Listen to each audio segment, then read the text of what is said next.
സാദിഖ് അലി ശിഹാബ് തങ്ങൾക്കെതിരെ കോൺഗ്രസിനുള്ളിൽ അമർഷം. മുഖ്യമന്ത്രി സ്ഥാനത്തേക്ക് വി.ഡി. സതീശിനെ പിന്തുണച്ച മുസ്ലിം ലീഗ് സംസ്ഥാന അധ്യക്ഷൻ പാണക്കാട് സാദിഖ് അലി ശിഹാബ് തങ്ങളുടെ നിലപാടിൽ കോൺഗ്രസിനുള്ളിൽ അതൃപ്തി. ശിഹാബ് തങ്ങളുടെ പ്രസ്താവന അനുചിതമായെന്നാണ് പ്രധാന വിമർശനം. കോൺഗ്രസിന്റെ പാർലമെന്ററി പാർട്ടി നേതാവിനെ തിരഞ്ഞെടുക്കുമ്പോൾ പരസ്യമായ അഭിപ്രായം പറയുന്നത് പതിവില്ല. മുഖ്യമന്ത്രി ചർച്ചയിൽ ഘടകകക്ഷികൾ പരസ്യ അഭിപ്രായ പ്രകടനം നടത്തേണ്ടതില്ല എന്നുമാണ് കോൺഗ്രസിലെ ഒരു കൂട്ടം നേതാക്കളുടെ അഭിപ്രായം.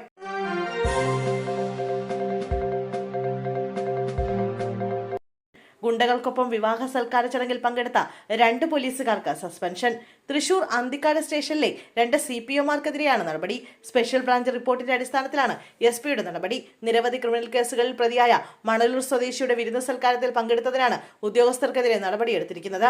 സ്റ്റേഷനിലെ വാറന്റ് ഡ്യൂട്ടി ചെയ്യുന്ന പോലീസുകാർക്കെതിരെയാണ് നടപടി. മുജീബ് റഹ്മാൻ, അമൽദേവ് എന്നീ ഉദ്യോഗസ്ഥരാണ് സസ്പെൻഡ് ചെയ്യപ്പെട്ടിരിക്കുന്നത്.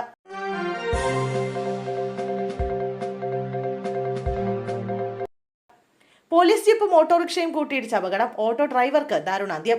പോലീസ് ജീപ്പും ഓട്ടോറിക്ഷയും കൂട്ടിയിടിച്ച് ഓട്ടോ ഡ്രൈവർ മരിച്ചു. പുങ്ങംചാലിലെ കൊടിയംകുണ്ട് വീട്ടിൽ രാജുവാണ് മരിച്ചത്. വെള്ളരിക്കുണ്ടിൽ 7:30 താലൂക്ക് ഓഫീസ് പരിസരത്തെ റോഡിൽ വെച്ച് പോലീസ് ജീപ്പും ഓട്ടോറിക്ഷയും കൂട്ടിയിടിക്കുകയായിരുന്നു. ഗുരുതരമായി പരിക്കേറ്റ ഓട്ടോ ഡ്രൈവറെ ഉടൻ ആശുപത്രിയിൽ എത്തിച്ചെങ്കിലും രക്ഷിക്കാനായില്ല. അപകടത്തിൽ പോലീസ് ജീപ്പിലുണ്ടായിരുന്ന ASIക്കും പരിക്കേറ്റു.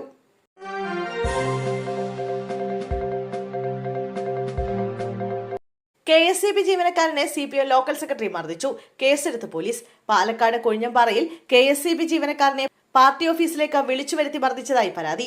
പണമിടപാടിൽ മധ്യസ്ഥത വഹിക്കാൻ പാർട്ടി ഓഫീസിലേക്ക് വിളിച്ചു വരുത്തി മർദ്ദിച്ചതാണ് പരാതി. അത്തിക്കോട് നടുപാളയം സ്വദേശി വിദ്യാധരനാണ് മർദ്ദനമേറ്റത്. സംഭവത്തിൽ വിദ്യാധരന്റെ പരാതിയിൽ Kozhinjampara local secretary NM Arun പ്രസാദിനെതിരെ പോലീസ് കേസെടുത്തു.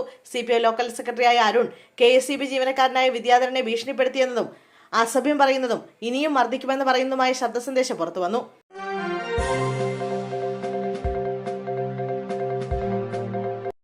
ശക്തമായ വേനൽ മഴയിലും കാറ്റിലും ഓടിക്കൊണ്ടിരുന്ന ഓട്ടോറിക്ഷയ്ക്ക് മുകളിൽ മരം വീണു. അട്ടപ്പാടിയിൽ യുവതിക്ക് ദാരുണാന്ത്യം. കൽക്കണ്ടി സ്വദേശിനി 35-കാരിയായ സോണിയാണ് മരിച്ചത്. അട്ടപ്പാടി ചെമ്മണ്ണൂരിൽ വെച്ചായിരുന്നു നാടിനെ നടുക്കിയ അപകടം. കനത്ത മഴയ്ക്കിടെ ഓട്ടോറിക്ഷയിൽ സഞ്ചരിക്കവേ സമീപത്തെ മരം ഒടിഞ്ഞു വീഴുകയായിരുന്നു.